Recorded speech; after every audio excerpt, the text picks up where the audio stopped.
In a world where faith and doubt often collide, we find ourselves in the quiet town of Pine Grove. Here, amidst the serene landscapes and familiar faces, secrets linger beneath the surface, and every shadow holds a story waiting to be uncovered.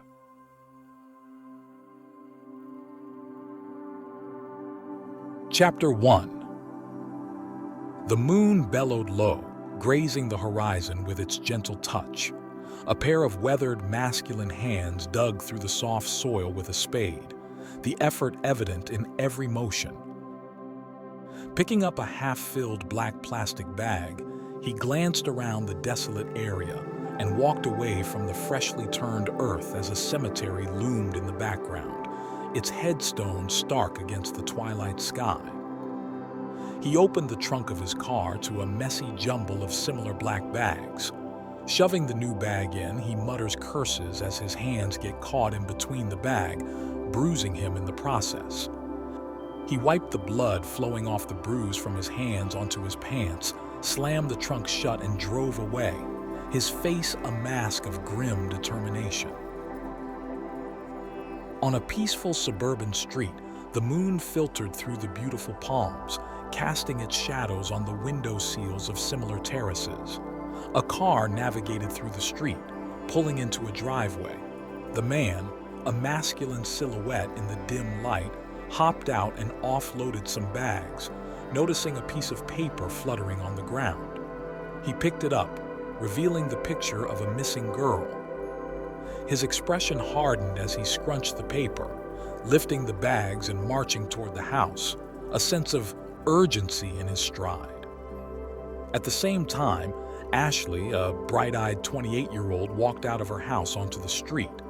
She stood in front of her house, her eyes scanning the road with a mix of anticipation and anxiety. A taxi approached, coming to a stop in front of her. She rushed towards the taxi, excitement pumping through her veins as another woman, Rachel, also 28 and bearing a distinctive scar by her eye, emerged from the vehicle wearing bright, matching-colored clothing. The two women squealed with delight, embracing each other tightly. "I see the city hasn't changed you. Missed me?" Ashley asked with a chuckle, her eyes twinkling with affection. Rachel smiled as she twirled playfully. "A girl's gotta do what she's gotta do. Bangs on check, brands on check, chick mode activated." She paid the driver, offloaded her luggage, closed her eyes, and inhaled deeply. Smells like home. The busyness of the city, noise, the never-ending expenses and all. She closed her eyes as her mind wandered to 3 years earlier when her younger mind couldn't wait to escape the little town. The driver smirked, watching Rachel through his side mirror as he drove off. Cain, a rugged 37-year-old neighbor with a perpetually bitter expression, walked out of his house, heading towards his truck, seemingly oblivious to the women. Ashley noticed Cain from the corners of her eyes. "Get in," Ashley whispered urgently, nudging Rachel towards the front door as she grabbed her bag. Rachel looked around, aware of the sudden change in the feel of the neighborhood.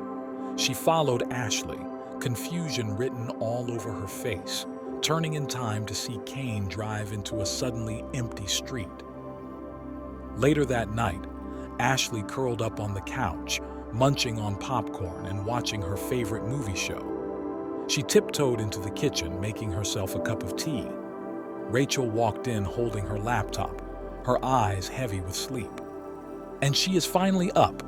Good morning, Rach," Ashley greeted with a grin. "Did I sleep through the night?" Rachel asked with an incredulous gasp. "Nope. You just managed to sleep through the day. So, good night to me and good morning to you," Rachel giggled, finally catching the smirk on Ashley's face.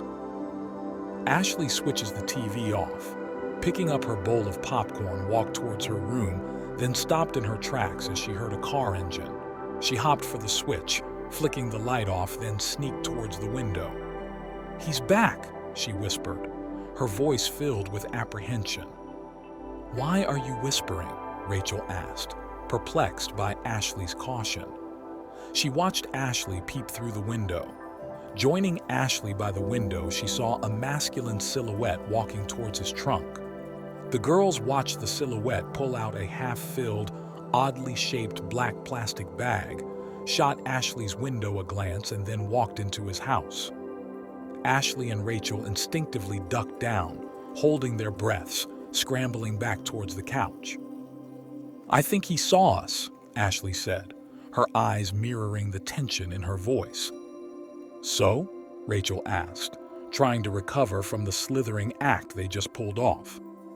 "That's the creepy neighbor I told you about," Ashley explained, her voice barely above a whisper. "Really? He doesn't look like one. You need to make a trip to the city. Creepy as," Rachel teased, trying to lighten the mood. "Really?" Ashley replied, frustrated at Rachel's indifference.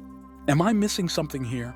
There's nothing creepy about a man driving home," Rachel said, trying to understand Ashley's concern. "Except when he comes home late at night with spades and black bags, looking around suspiciously before taking the items inside," Ashley countered, her anxiety palpable. "So why haven't you told the police?" Rachel inquired, her brow furrowing. "What do I tell them? There is a suspicious man in my neighborhood?" Ashley asked, mimicking a hypothetical conversation with the authorities. "That could be a start," Rachel said, resigning to a seemingly unnecessary drama. "Then what?" Ashley continued. "Report him, I guess." Rachel shrugged again. "We haven't seen him bother anyone yet. We just feel uneasy around him," Ashley said, trying to justify her hesitation. "And by we, you mean you. Gosh, how I miss these little dramas," Rachel smiled, diffusing the tension. "Breathe, Ashley. It's not that deep. Don't overthink it." "He walks around with spades and black bags," Ashley exclaimed, her voice rising slightly. "He could be a gardener."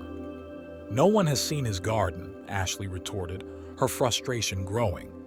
"You haven't seen his garden. Have you tried talking to him?" Rachel asked. "Talk to him? Come on. Did you see him?" Ashley scoffed, her fear evident. "You don't want to be hasty with judging," Rachel replied, walking towards the door. "I'm going to talk to him, introduce myself, and—" "Are you crazy? You are a danger magnet. Look at the scar on your face," Ashley interrupted, scampering after Rachel and stopping her. Rachel stroked the scar lightly. "What's that got to do with anything? I just want to avoid him, all right," Ashley insisted, her voice firm. Rachel rolled her eyes. "Okay, already," she said with a smile. "You should go to bed now. Stop acting like my mum." Ashley sighs, bringing her hand to her waist and giving Rachel a warning look.